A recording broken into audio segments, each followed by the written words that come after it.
Shiva's Dham and above Devi Dham is not the spiritual world. The spiritual world begins with Haridham or Vaikuntha Loka. So, is Mahesh Dham eternal?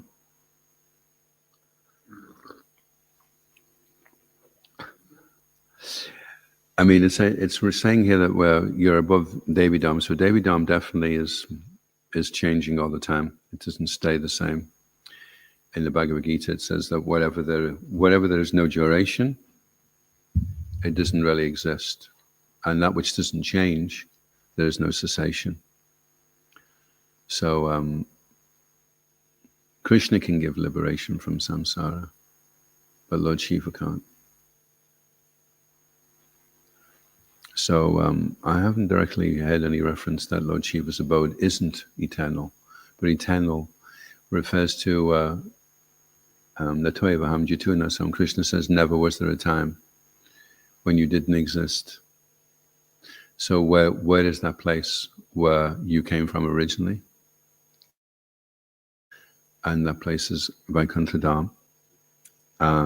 And by the mercy of Lord Chaitanya, you can have come from Vaikuntha Dham, but you can go to Goloka Dham. Lord Chaitanya is offering that special benediction. So there are different realms, and we're very puny. We're on this tiny, tiny planet in the universe, and we're trying to just go a few fractions of an inch to another planet, and even that's a huge struggle for us. So rather than trying to control or dominate the material nature with a very feeble attempt, with very weak intelligence, very short life, Manda Samanda Matayo, Manda Bhagi Upadruta, people are lazy, misguided, unlucky, and above all always disturbed. So although all those disqualifications, the easiest thing is just to accept the cosmological vision we get of the entire existence from the scriptures, because you would never be able to figure this one out scientifically. You decide, I'm going to build a spaceship and just fly around and check out Devi Dham, and I'll check out Mahesh Dham and Vaikuntha Dham. There's a story of Dasa Muni when he offended Maharaj Ambarish, and then the Sudarshan Chakra was going to kill him, and he started to run, and he went to all the different higher planetary systems. Then he went up into Vaikuntha, and he saw Lord Narayan, and Lord Narayan said, I can't do anything. And Sri Ramaj has done a book on that, and he says that actually Dasa Muni wasn't able to go into Vaikuntha. He went to a part of the material world where, like when Krishna's on the milk ocean and the demigods can approach him, there's a place in the material world where you can approach. So he approached Lord Narayan there, and then Lord Narayan said, I'm helpless to do anything. You have to go back to Ambarish Maharaj and you have to beg for forgiveness, and otherwise you can't be relieved of the curse of the Sudarshan Chakra. And so he did that. And he was the most powerful sage who is able to do all these different things. Prabhupada writes that book, Easy Journeys for the Planets, and he's not showing you how to make a spaceship. When you get the book, I'd like to see the diagrams for this one. And then as you're reading, you realize, oh, if you want to go to the other planet, you're going to have to die and then go over. So that's the way that you would have an easy journey around the universe. But to save yourself a lot of trouble, you can just accept the scripture. Or you can accept the bogus scientists who are saying that there's nothing else to know, and they're saying about Mars. She didn't go to the moon. Not even the finite scripture encompassing. Yeah, encompassing the area to get through all that. It's like the whole system is set up to keep you trapped. This is where you are. You're in this particular prison cell, and you look out into the prison cell. What Devi Dham means,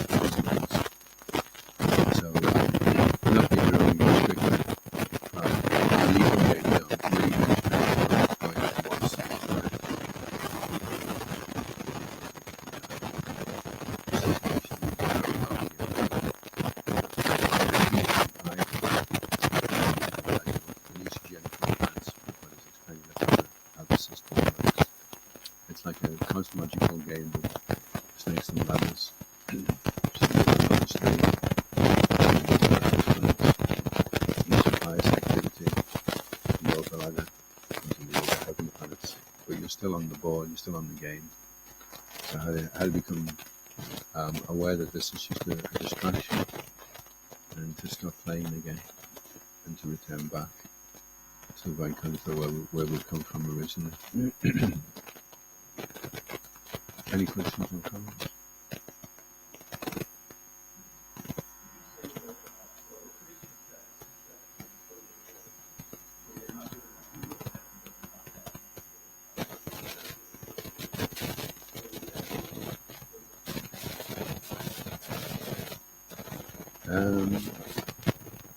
Could be. Purgatory is you're in a process of purification stuff to become eligible. And there's the story, isn't there, in Caritamrta, Gopkumar. He goes to Mahesh Dham, and he's not satisfied there. Then he goes to Vaikuntha Dham, and he's not satisfied. He goes everywhere. He's loved them all for a lot as well. He's not satisfied until he finally goes back to Goloka Dham. But when he goes to Vaikuntha, the Vishnu Duvas, he says, and Lord Narayan says to him, you don't seem happy, Gopal. And Lord Narayan even dresses up as Krishna,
and he's it's separate personality, and they have a fight interactions.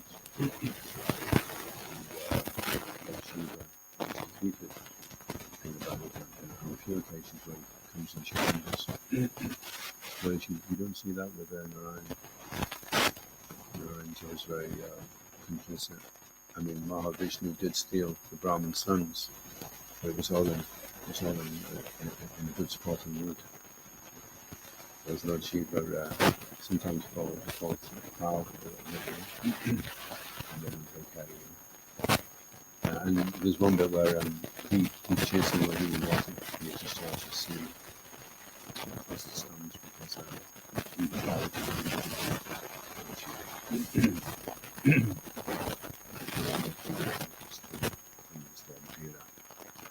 and so then he realizes, wow, who is this?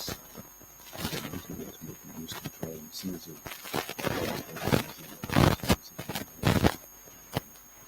He submissively accepts his position as being inferior to the elementary energy. That's the first thing of Mohini written. So that would indicate again also that Lord Shiva is he's under the influence of the elementary energy. Whereas you never hear of the past time where Lord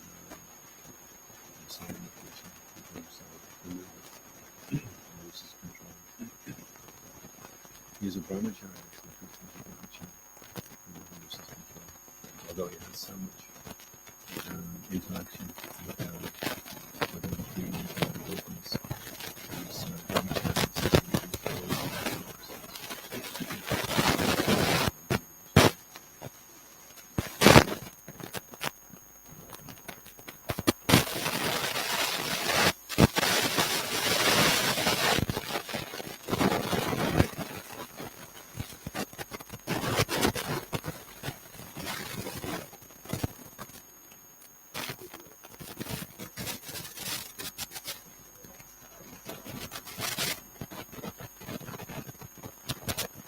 Prabhupada said that the UFOs that have been sighted are not friendly. He said they're shooters coming from the other planets for sense gratification. That's what we are. There's only certain reasons that you success as well.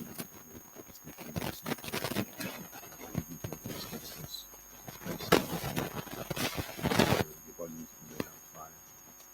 So it's very restricted. So in the previous, each Kali Yuga is symptomized by a certain thing. Last Kali Yuga was symptomized by space travel. Everybody was mad on traveling around in their spaceships. In the limited part of the universe they had access to. And in this Kali Yuga, it's symptomized by rubbish and cars. That's the distinguishing feature of this Kali Yuga. Tremendous amounts of non-binary rubbish and cars. There's so many cars now. When you see the pictures, sometimes they build these like 10-lane roads, motorways, and they're still jammed. And rush hour. Aberdeen's terrible. Rush hour is just criminal. And you see all these people, they're in these massive cars, because nobody in it will got money. And these massive Range Rovers, £80,000. And they can't go more than like 5 miles an hour. It's massive 4-litre engines. And in the same way, we're restricted. If we're not going to follow the system, we want to independently initiate something to try and achieve life rather than trying to achieve by building a staircase to the heavenly planets. Then the material energy is made up in such a way that you'll be thwarted. It's the wrong mentality. Through having a submissive mentality, then we can become more aware of how the you read about these websites down the road. He made a spaceship and David reached down to the spaceship and the spaceship was like a city. Because he felt she was a princess. She'd never worked. She was tired. She wasn't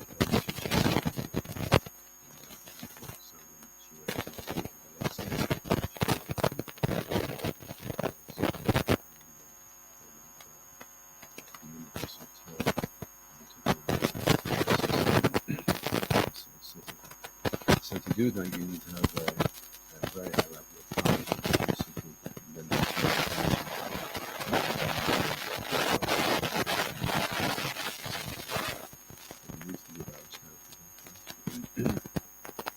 Then you have people who are very pious, building spaceships, and so in so many ways trying to defy material nature, trying to go on better.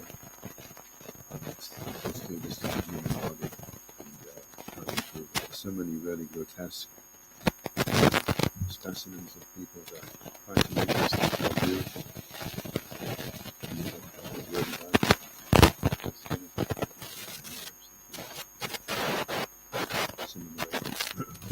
So the more that you try to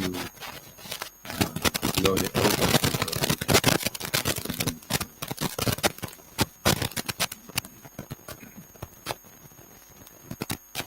and the best thing, of course, is just to decide, okay, give this one lifetime and utilize it. Sentimental, usually passion and go work and that. And even your body, all the different functions of it.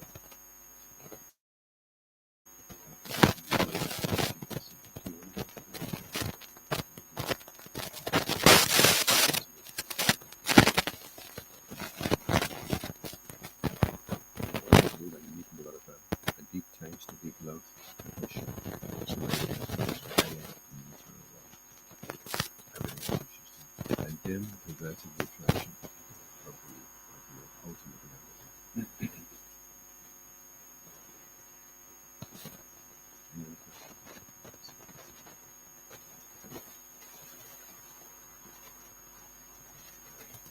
it's interesting if you think about it. When Krishna is interacting like Mahavishnu, he wanted to see Krishna. So he made this whole arrangement to steal the Brahman's sons. Arjuna promised he would bring them back. Krishna had to step in to help him fulfill his promise. Mahavishnu knew this was going to happen, and he was able to see Krishna. But I asked one devotee, does Krishna get more pleasure from interacting with Vishnu Thakur, or more pleasure from interacting with Jiva Thakur? He says he gets more pleasure from interacting with Jiva Thakur, because with Vishnu Thakur is another aspect of yourself. Whereas the Jiva is very neat and has free will, setting his service free will to give his heart and soul. Love Krishna, Krishna's influence can't be paid, you can't reciprocate. Madhya, the whole book called Madhya, it's about how Krishna feels indebted because he can't reciprocate with a single pointed love and devotion of a Jiva.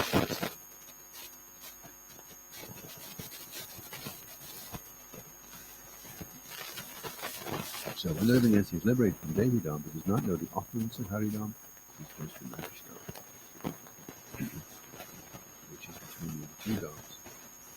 The liberated soul does not get an opportunity to serve the Supreme Personality of Adhoksaja. Therefore, although this Mahishdam is achievable, the spiritual world begins with. So he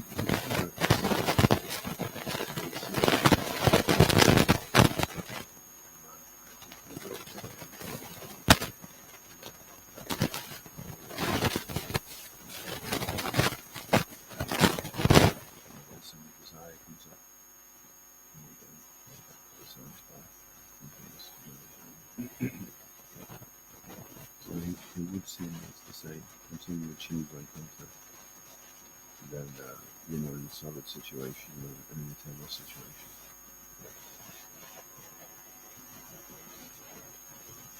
This question came up the other day. I was reading with Manju Maharaj and Nita Maharaj. So how is it that things take place? In the spiritual world, there is no time. So how is it that there's more so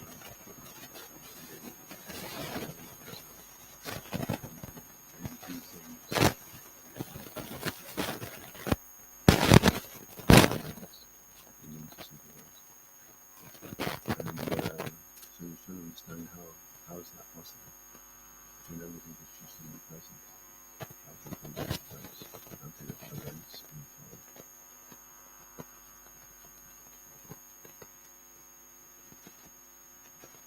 So wait for the realization.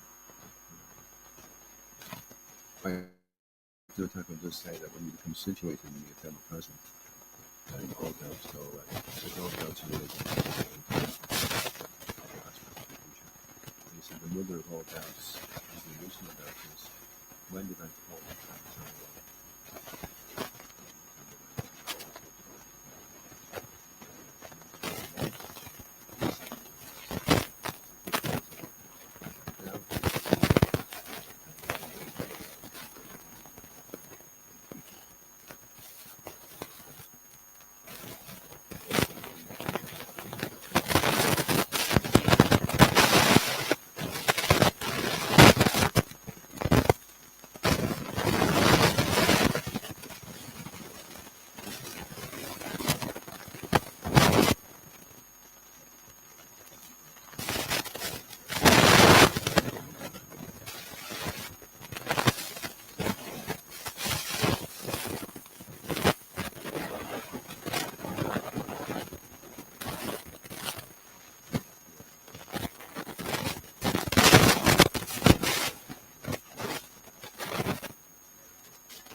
So we look at which people serve.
Grasp, like you showed where the moon is by human functions of the tree. Right?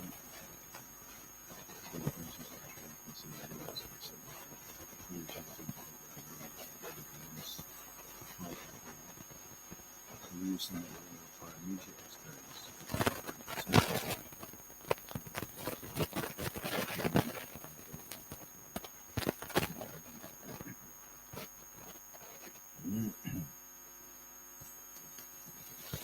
And it's also incomprehensible if every layer of the universe is 10 times thicker.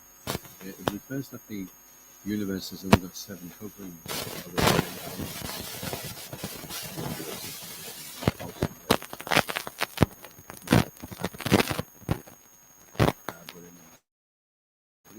But in Caritamrta, there is one layer of false ego that will have put more Dasa into the universe. So I did a calculation. A universe that was 1 inch wide, and the first layer is 10 inches, layer of earth, and then the layer of water is 100 inches, and then the layer of fire is 1,000 inches, and then the layer of fire is 10,000 inches, and then if you measure it up, if the universe is 1 inch, then all those coverings added together are 1,400 miles. So it shows you our universe is 4 billion miles wide. So you can just imagine how wide the coverings are. And if you want to get out of the material world and penetrate through all those coverings, it's like a phenomenal area that you'd have to cover to penetrate through, you know. And we're in this one tiny universe which is so small it's come out of a pore of Mahavishnu's skin. Imagine how big Mahavishnu is. We just pop out for one breath, and then we're back in there again. And the universes look like golden eggs, egg-shaped. And then inside it's half filled with water, And Adhoksaja Vishnu is lying in that egg, and the lotus is coming out, and Brahma is creating the universe.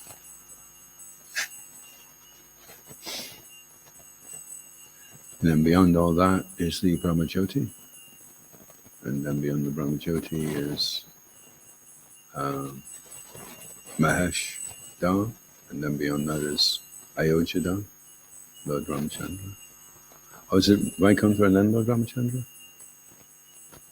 Ayodhya Dham. Because that's more intimate with Lord Ramachandra. So Vaikuntha, Ayodhya Dham, then Goloka. And Goloka, the planet Goloka is shaped like a big flower, and it's bigger than all the other planets put together in Vaikuntha. And there's different parts of Goloka as well. There's one part where Krishna is married to Radharani, and there's one part where he's not married. And there's one part which is Mathura, and then there's Dwarka, all different regions of Goloka.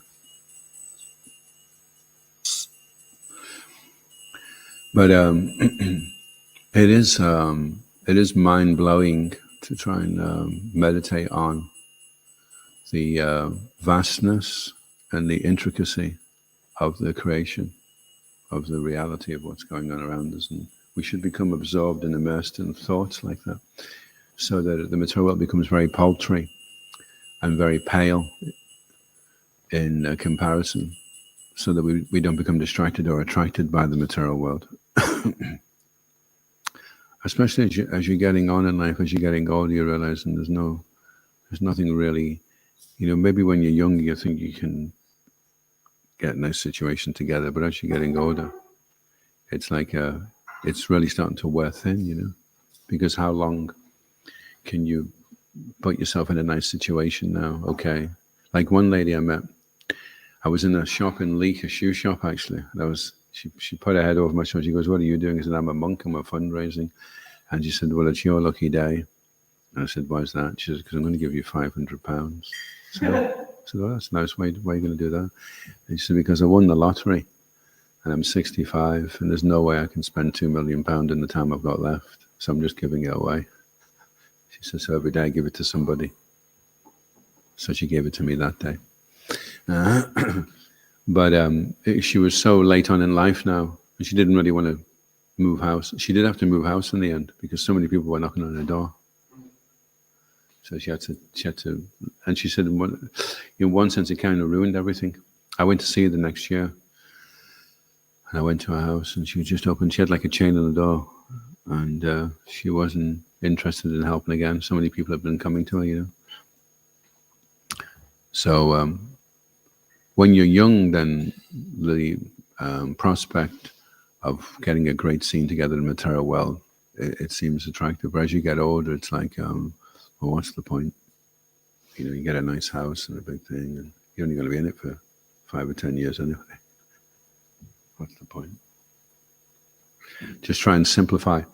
Vanaprastha is where you simplify, and then eventually sannyas is where, you may not be walking around with a danda, but sannyas is where you become, you're breaking your attachments now. You're leaving behind once and for all, getting free from all your attachments. So that when the final moment comes, you can just relinquish, let it all go, rather than hanging on. Like the man that had the keys. Do you know the man that had the keys? He was a real miser, and he used to keep his money. He had this big house. He used to keep his money in little safes, And he used to go around sometimes, and he had all these keys, and he'd open he'd look inside, and he'd count the money and put it back inside. And then count it, When he was dying, he was going, "Keys, keys, keys." And he was, "What? Oh, you want the keys?" So they got the keys. They put the keys on his chest, and he went, and then he died. So it's there's no shelter in material attachments. They will just force you to have to take birth again. So we want to relinquish all our, none of it really belongs to us anyway. So we should become aware of that. And don't make plans in the material world, but Tirtha Maharaj was saying, if you want to make Krishna laugh, just tell him your plans. Well, I was thinking of making £1 million and getting a place in Hawaii. Krishna's just laughing because he knows what's going to happen, which is not usually what your plan is. So the best plan is to find out what Krishna's plan is and fall in with his plan. He's the man with the plan.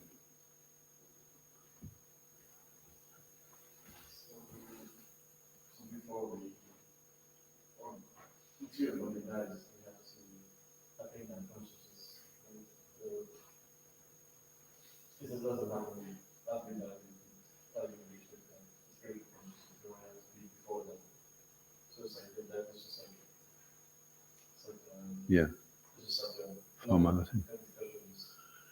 It's when Narada Muni went back into the spiritual world, it was said that as lightning and illumination take place at the same time. Narada Muni just walked into his spiritual body and his material body fell down there, and then he was just back in the spiritual world, And the Pandavas, when they were going up the Himalayas, Arjuna looks down and the ground has changed into Chintamani, and then he realizes he's in the spiritual world again. And Krishna's there smiling, and he's in the self-same body, spiritual body. Wouldn't that be the greatest benediction? It's just a crossover like that without the yeah. trouble. Well, Srila Prabhupada, he showed the perfect way to leave the body. He was translating. And Bhagavat, Prabhupada disciple, who's the temple president for a while at Sostri, he was there when Prabhupada left. He said, Prabhupada went, Hare Krishna. He pushed his tongue out and then he just left his body like that. And they brought the Kaviraj in because they thought the Prabhupada was in a lot of pain because he was in these positions like this in his bed, and the Kaviraj says he's in ecstasy, he's dancing. That's what those positions are showing, So Prabhupada was just never really in the material world in the first place. He was just here to teach us, and then he just went back. So for Prabhupada, they say that a normal person, even with morphine, would be crawling the walls with pain, and Prabhupada was just lying there reciting the Bhagavatam, completely clear, like Bhishma Dev. So that's one of the side benefits of becoming a pure devotee. So you're not disturbed by death. And death is the culmination of all fear. And fear is the strongest. The animal principles are eating, sleeping, mating, and defending. And defending is the fearing. And the fearing is the strongest because we're afraid of not getting enough sleep. We're afraid of not getting some sex life, or not getting some recognition and some respect, all different forms of sex life. And we're afraid of not getting enough to eat. So the fear pervades everything else. And the greatest fear is the fear of death. So the pure devotee doesn't have that. In fact, Srila Prabhupada said before he left his body, not long before, he says, I'm not eating anymore, I'm not sleeping, there's no question of mating, and I have no fear. So I'm already liberated. And he said that was the challenge. Can you give up eating, sleeping, mating, and defending completely? And then you are liberated from the influence of the material energy. And that's why you see the Goswamis, Haridas Thakur, so many great souls. When you achieve that position of being aware that you're not the body, then the body is just something that you carry around with you, And most of the time you're immersed in your relationship with Krishna, and chanting and doing service, and sleeping and eating are just interferences. You just do them to keep the body going. That's all. It's not the main focus, Jai, any last comments or question? Thank you. Jai. ISKCON Gurvinda ki Jai. Srila Prabhupada